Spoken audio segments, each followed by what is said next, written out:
1964년 일본에서 개통된 신칸센은 자동차와 항공기의 시대에 쇠퇴해가던 철도 교통을 다시 부활시키는 신호탄이 되었습니다.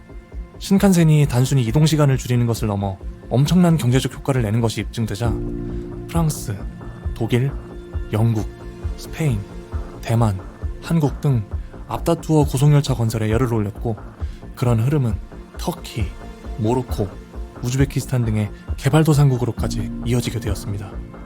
그런데 여기 이 와중에 유독 초라해 보이는 고속철도 시스템을 가진 최강대국 미국이 있습니다.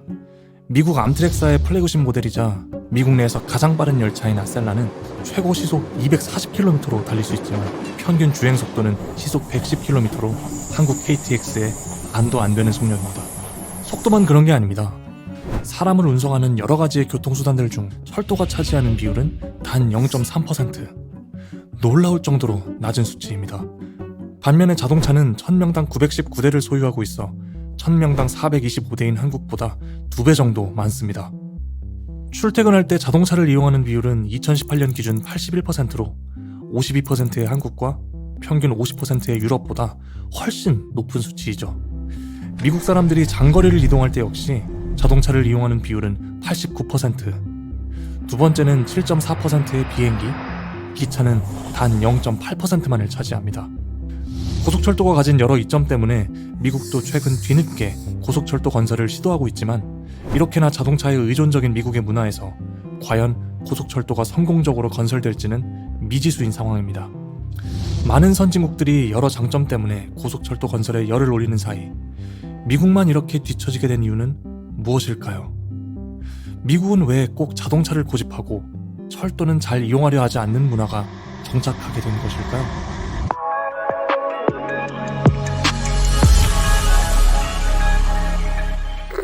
(1964년 10월) 세계 최초의 고속철도인 신칸센이 개통하였습니다. 1889년에만 해도 16시간 반이 소요됐던 도쿄와 오사카와의 거리는 1965년에 이르러 단 3시간 10분의 거리로 좁혀졌습니다. 이렇게 고속철도의 네트워크로 전환하면서 절약되는 시간은 무려 4억 시간. 동일본 철도문화재단에 매거진 JRTR에 따르면 신칸센이 일본 경제에 매년 기여하는 경제적 이익은 약 5천억엔. 또 도카이도 신칸센으로 도쿄와 오사카를 이동할 경우 같은 거리를 차로 이동하는 것에 비해 약 16% 정도만의 이산화탄소를 배출하고, 이는 매년 약 15,000톤의 이산화탄소를 절감할 수 있는 효과입니다. 신칸센의 성공을 이어 많은 국가들이 고속철도 건설 대열에 합류했습니다. 1981년에 개통된 프랑스 떼제베는 파리와 대도시권과의 상호 흐름을 급격하게 증대시켰죠. 더 이상 리옹을 파리로부터 500km 떨어진 지방 도시로 여기지 않고 2시간 거리의 대도시로 인식하게 되었습니다. 이러한 공간에 대한 인식의 변화는 단순한 방문을 넘어 기업 이전과 취업, 교육 기회를 위한 학생들의 이전 등을 촉진시켰죠. 프랑스에서 매년 발생하는 9.8톤의 탄소 중 30%는 교통수단에서 발생하는데, 이때 떼제베를 이용하면 기타 교통수단을 이용할 때보다 약 90%의 탄소 배출을 줄일 수 있습니다. 떼제베의 기술을 받아들여 2004년 완공된 한국의 KTX 역시 2011년 한 해에만 총 4,139억 원의 경제적 효과를 냈습니다. 2003년부터 2011년까지 KTX에 의한 온실가스 배출량 절감 효과는 89만 5,586톤으로 개통 이후 무려 46%나 감소했죠. 수많은 국가들이 앞다투어 고속철도를 건설한 결과 2023년 현재 전 세계의 고속철도 총 길이는 5만 9천 킬로미터. 그중 4만 2천 킬로미터를 차지하는 나라는 단연 중국입니다.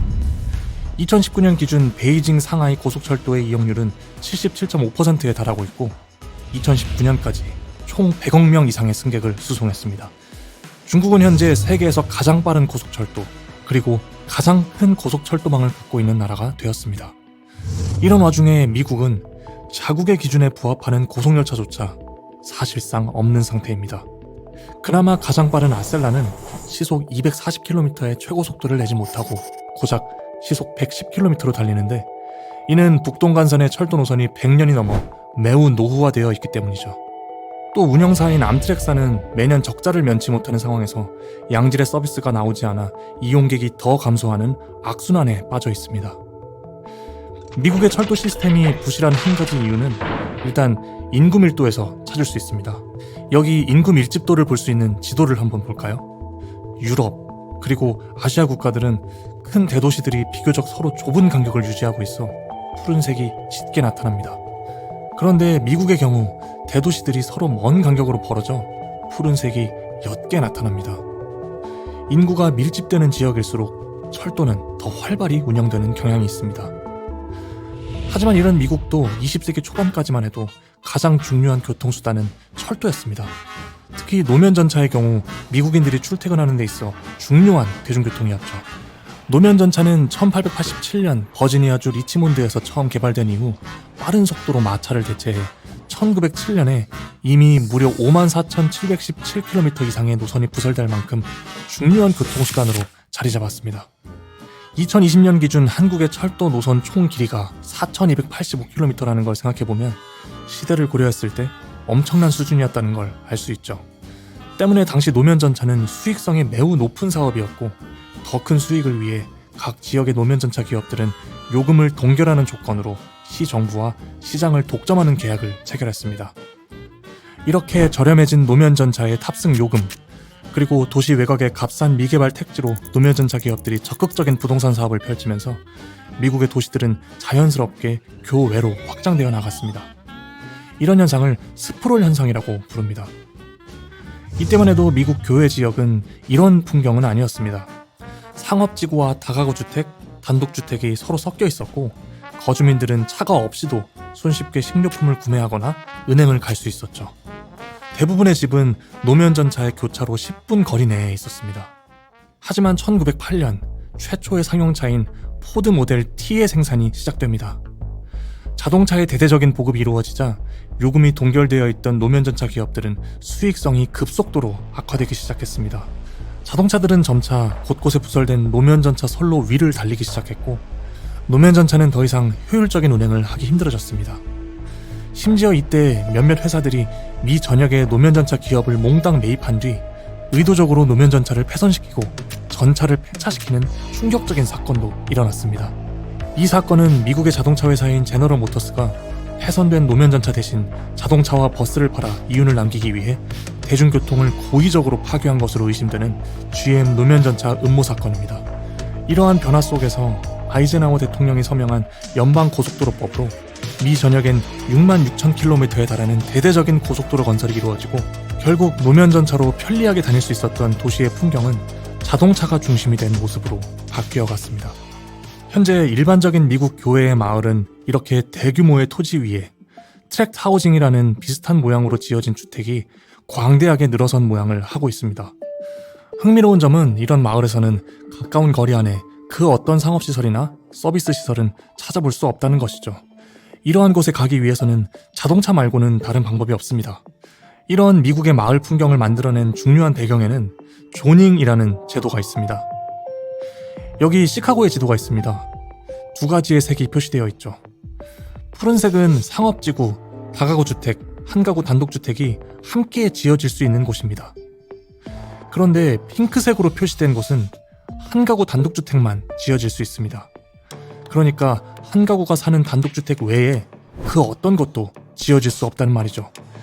여기에는 주택의 층고, 주택 부지의 최소 크기, 경계로부터의 거리 등등 아주 구체적인 제한사항이 명시되어 있습니다. 시카고는 이런 한가구 단독주택 조닝의 구역이 무려 79%에 달합니다. 시애틀, 포틀랜드, 산호세, 미니애폴리스, 미국 전역의 도시들은 이렇게 한가구 단독주택 조닝이 평균 75% 이상을 차지하고 있습니다.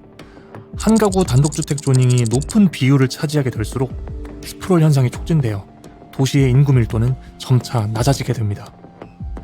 여기서 근무지나 학교, 상업시설 등은 철저히 분리되므로 자동차에 대한 의존은 더욱 심화되죠. 북미 내의 주요 도시들입니다. 도시의 인구 밀도가 낮아질수록 자동차 의존성은 더 심화되는 현상을 발견할 수 있습니다. 이런 낮은 인구 밀도와 자동차 의존 문화는 미국의 철도뿐 아니라 대중교통 자체가 정착되는데 큰 걸림돌이 되고 있습니다. 이런 현상을 초래한 미국의 조닝 제도는 사회 문제로까지 이어집니다. 미국은 만성적으로 주택 부족 현상에 시달리고 있습니다. 이를 해결할 수 있는 방법은 간단하죠. 일자리나 학교가 가까운 곳에 아파트나 다세대 주택을 더 많이 짓는 것입니다. 그럼 인구 밀도가 높아져 대중교통이 생기기 좋은 조건 또한 만들어지게 되죠.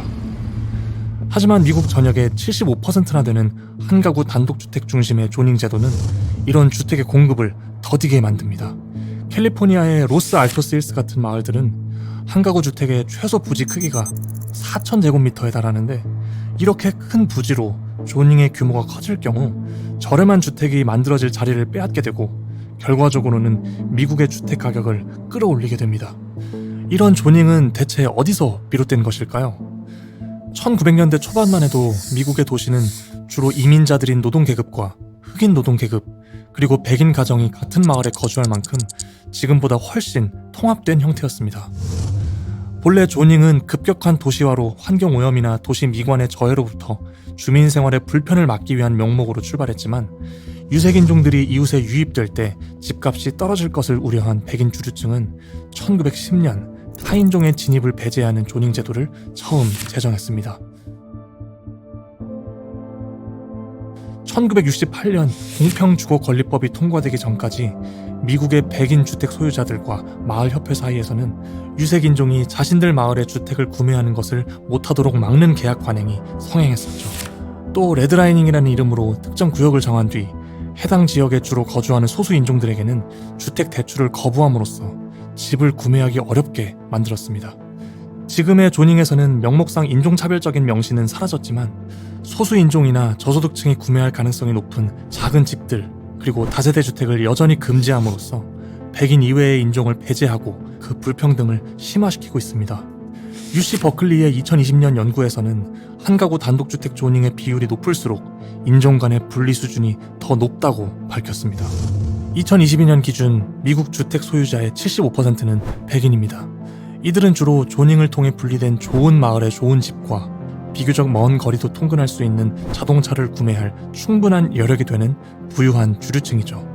하지만 자신들의 집값이 떨어지길 원치 않는 이들의 심리는 이 제도를 바꾸는데 큰 어려움으로 작용하고 있습니다.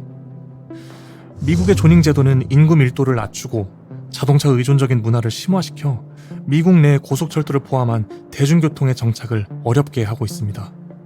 또 교육, 건강, 취업 등에서 사회의 불평등을 가속화함에도 쉽게 바뀌기는 어려워 보입니다. 얼마 전 한국 신도시의 아파트에서는 소방서가 시끄럽다는 이유로 민원을 제기했습니다. 또 작년 동작구에서는 집값이 떨어진다며 청년 임대주택 건립을 반대하는 현수막이 붙은 적이 있죠.